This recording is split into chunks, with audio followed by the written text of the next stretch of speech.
Hi, I'm Hannah Bailey, and I'm here to talk to my colleague, Molly Askey, just about who can see your stuff online. Molly is our social media lead, and so is very knowledgeable about the issues of social media, privacy, and we're going to ask her today a few questions, so hopefully you'll pick up something useful from this. So then, why is it important who sees your stuff? I think the main thing is that most people don't understand that what they put online on the social media channels can really be seen by anyone at all. So things like your employers, you want to be careful what your employers can see. If you're of school age, if your academic institution can see what you're posting, as well as just the general public and family and friends. I think really it depends on what kind of content you are publishing. There's certain things of what's acceptable to an employer, what's acceptable to your school or your college or your university. So common examples might be going on a night out with your friends, consuming alcohol, that kind of thing. It's something that you wouldn't necessarily want your employer to see, so being vigilant and really careful about your settings, who can, what you're posting, who can see them. Yeah. So generally it is a concern that often isn't really a concern for some people. Some people don't actually think about it until they've made an error by accident or they've been caught up in something on social media. So it is something that we really ought to be spreading awareness of. Yeah, I feel for me is that sort of transitional generation, really. I remember the days of like MySpace where, people would put bad poetry on it, express their feelings. Back in the day. And there is that, I suppose, massive change that's happened. And I felt that happen myself. My early days of using Facebook, I suppose, treat it a bit as like an event or... Absolutely. I mean, people still do things like Twitter. People use social media as a tool to vent and rant and negatively influence, businesses' responses and companies' responses. We find it sometimes that that's the case. But again, if you're doing it from a personal profile and it is public, you've still got to be really, really careful about who can see what you're posting, regardless of if you are going on a rant or event, that kind of thing. You've still got to really watch what you say. Yeah, that's for sure.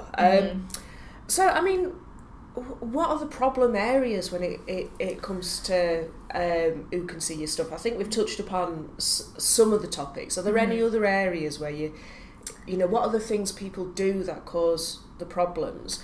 I mean, we've discussed on another video, if you're a kid, don't have a profile picture that's obvious what your age is. Absolutely.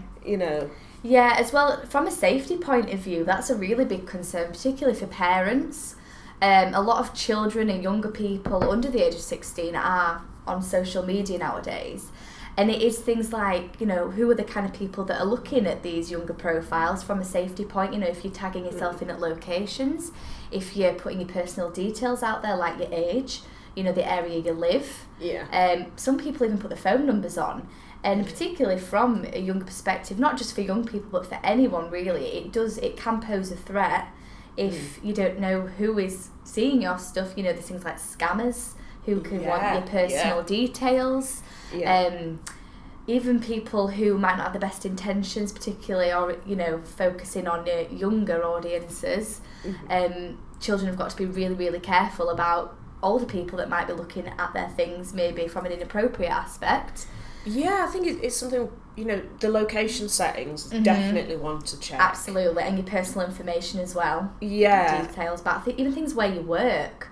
That is a common thing to put where you work, but you can put into the village. And if you are posting publicly, for example on Facebook, and you tag yourself even, for example, I don't know, the local restaurant, people are going to know where you are. And if someone that you not necessarily know is watching what you're doing online, they're going to know where you are. I think it's going into it with eyes open, really. And the way I try and think about my online use is...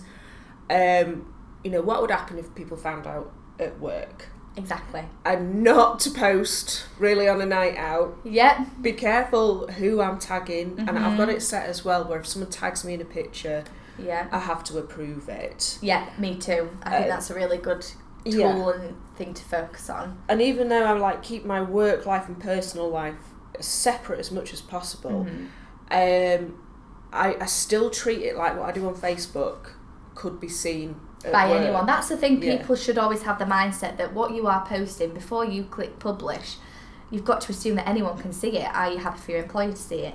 Are you happy for your school to see it? Because you never know. Well, it's things like as well, if I'm seeing an interesting Facebook topic on a news topic, I didn't know at first. I learned over time that if I post a comment on that, it's a public discussion. That's happening. Yeah. So even though I think everything else is on lockdown, I've had some unusual approaches from either people being a little bit too friendly, or scammers as well. So always. I've tried not to do that and be a bit more cautious about what I'm sharing. Just because I agree with something, it doesn't mean I need to share it. And it surprised me when some friends I know, obviously being in the job I do, tend to have more friends who are more politically to the left. Yes. I've been sharing content that's been generated by the far right, and they've not realised what it is they've done. Absolutely. So, and just in terms of employment, that could have caused a problem if an employer had gone on that and thought, hold on a second, absolutely, I didn't realise you were that way inclined politics-wise. So, and it can cause about that issues. Being really opinionated, but it's how you share those opinions, isn't it? You've got to be really careful with your approach. And do you need to on social media? That's a good question. I think that's something that'll never be answered because it's different for everyone. It's different for every company. It's different. It depends. It really does. So you just got to be extra careful. So I think if we look as well at if you have made a bit of a bad presence online, or how to manage that online presence, taking a bit more control of it. Absolutely. So some tips around, boosting a positive profile. Okay. Well, I think obviously one of the biggest parts is checking up on yourself. Google yourself. You never know what Google or in any search engine brings up about yourself, and that's a really good starting point.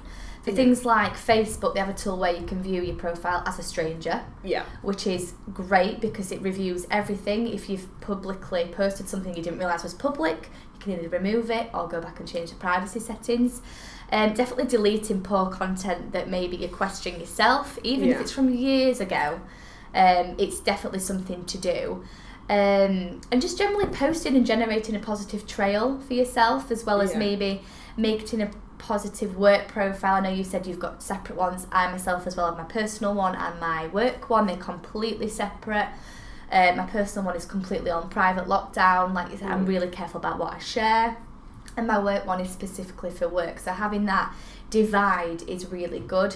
But I think for everyone, they just need to really review it and review it regularly. Kind of challenge yourself, question yourself.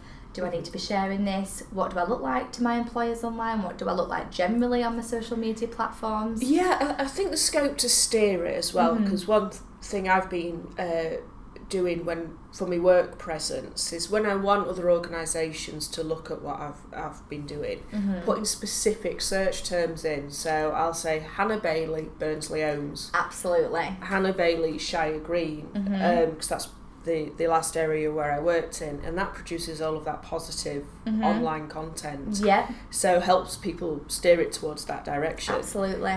And I have to say, I found using Twitter for work as being an absolute turbo boost for my professional Most status. people do, yeah, absolutely. It's a really, really good tool for a professional point of view as well. That's it, 'cause the last thing we want to happen is people not to use it. And there's so many useful resources online. Absolutely. We do some work with people with visual impairments, and the Facebook support groups for that topic are essential. Absolutely. And just for enhancing hobbies, that type of thing. So I think it's, don't freak out about it. Yeah. And I have another rule of thumb I tell people in our courses: if you wouldn't stand in a stranger's street and shout it, don't put it on social media. That's a really good way to see it. Actually, I've never thought of that, but yeah, that is really useful. It's just being careful, isn't it? And really questioning yourself and saying, do I need to share it? It's a public Would I say space. it to someone? Yeah, it's a public space. Absolutely. Well, can I just say thank you very much? You're welcome. And just to let you know, social media is a big topic. We know it's something people have some concerns about. Hopefully this short film has helped with some of your concerns. But if you have some more, get in contact with us. We have a Facebook presence, Device Doctors page. I'm also available on Twitter. So just get in touch with us if you've got any ideas for other films, you've got any questions about social media, you want to work with us on any projects in Barnsley. And thanks for watching.